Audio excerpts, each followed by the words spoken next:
যদি আপনি ভারতীয় নাগরিক হয়ে থাকেন তাহলে সেক্ষেত্রে আপনাদের জন্য মোদী সরকারের তরফ থেকে একটি বড় সুখবর। বন্ধুরা, এবার থেকে প্রত্যেক ভারতীয়ই পেয়ে যাবেন পেনশনের টাকা। অর্থাৎ পেনশনের টাকা আপনি চাকরি করুন কিংবা না করুন, পেনশনের টাকা প্রতি মাসে আপনার অ্যাকাউন্টে ঢুকে যাবে। তো এর জন্য আপনাদের কি করতে হবে, কি নতুন প্রকল্প লঞ্চ করতে চলেছে মোদী সরকার, তো আসুন বিস্তারিতভাবে জেনে নিই। তবে তার পূর্বে আপনি কি চান এই ধরনের কোনো স্কিম চালু হোক, নাকি এই ধরনের কোনো স্কিমের দরকার নেই? আপনি কি চান অবশ্যই কমেন্ট বক্সে কমেন্ট করে জানাবেন। অবশ্যই আপনারা ভিডিওটিকে প্রত্যেকেই প্রথম থেকে শেষ পর্যন্ত মনোযোগ সহকারে দেখতে থাকুন। প্রতিটি ভারতীয়র জন্য পেনশন কার্ড এর বড় সিদ্ধান্ত নিতে চলেছে মোদী সরকার। তাহলে প্রতিটি ভারতীয়র পেনশন কার্ডকে নিয়ে নিতে চলেছে মোদী সরকার নতুন সিদ্ধান্ত। সময় কেটে গিয়েছে, আপনি বয়স বাড়ে এখন আর কাজ করতে পারেন না, সেভাবে টাকাও জমাতে পারেননি, যেখান থেকে নিজের অবসর জীবনকে নিশ্চিত করতে পারবেন, তখন আপনার মনে শুধুই এই প্রশ্ন। এটাই চরম বাস্তব যারা বেসরকারি সংস্থায় কাজ করেন তাদের কাছে। তাহলে এটাই চরম বাস্তব যারা বেসরকারি সংস্থায় কাজ করেন তাদের কাছে। বৃদ্ধ বয়স হয়ে গেলে তারা আর কিভাবে তাদের সংসার চালাবে, সেই সংসার চালাবার মতন বা তাদের জমানো টাকাও থাকে না। এটাই বাস্তব যে বেসরকারি যারা সংস্থায় কাজ করে তাদের কাছে। তবে এবার কেন্দ্রীয় সরকার এই বিষয়ে ইতিবাচক পদক্ষেপ গ্রহণ করেছে। দেশ জুড়ে এবার চালু হবে ইউনিভার্সাল পেনশন স্কিম। দেশের সকল স্তরের মানুষকে নিশ্চিত অবসর দিতে শুরু করা হবে এই স্কিমটি। তাহলে এবার দেশ জুড়ে চালু হবে ইউনিভার্সাল পেনশন স্কিম। দেশের সকল স্তরের মানুষকে নিশ্চিত অবসর দিতেই শুরু করা হবে এই স্কিমটি। কেন্দ্র সরকারের এই ইতিবাচক স্কিমটি চালু হবে ইউনিভার্সাল পেনশন স্কিম নামে।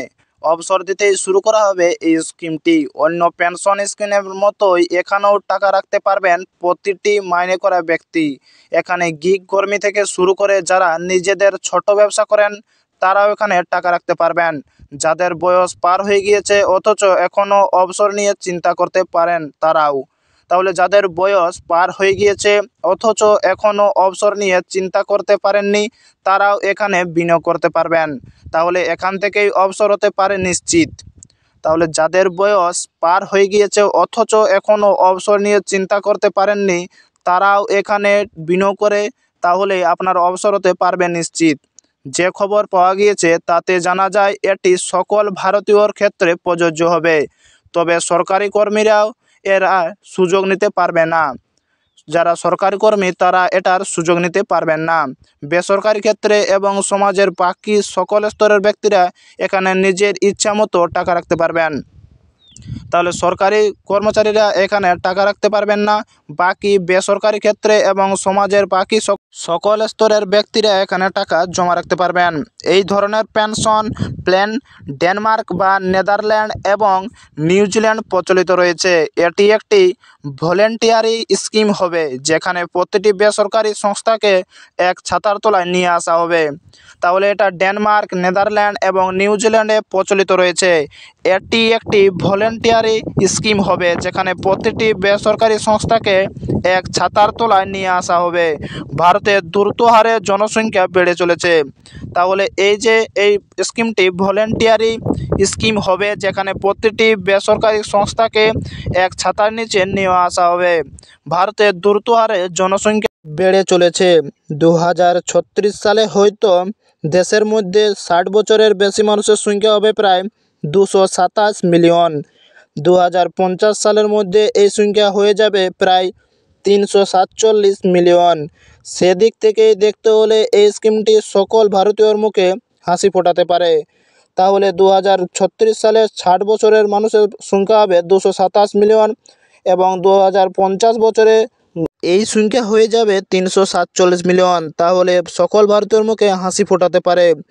বর্তমানে দেশে বেশ কয়েকটি সরকারি পেনশন স্কিম চালু রয়েছে, সেগুলোকে বজায় রেখে এই নতুন পেনশন স্কিমটি চালু করা হবে। এখানে বয়সের সীমা থাকছে না, শুধু বিনিয়োগ করলেই 60 বছরের শেষে আপনি হাতে পাবেন পেনশনের টাকা। এই টাকা আপনার অবসরকালকে নিশ্চিত করবে। তাহলে এখানে বয়সের সময়সীমা থাকছে না, শুধু বিনিয়োগ করলে 60 বছরের শেষে আপনি হাতে পাবেন পেনশনের টাকা। এই টাকা আপনার অবসরকালকে নিশ্চিত করবে। এই পেনশনের টাকা দিয়ে আপনি কাটাতে পারবেন আপনার অবসরকাল, বা অবসরকালে আপনার কোনো সমস্যার সম্মুখীন হতে হবে না। 60 বছর শেষ হতেই আপনি হাতে পাবেন আপনার পেনশনের টাকা, এবং এই পেনশনের টাকা দিয়ে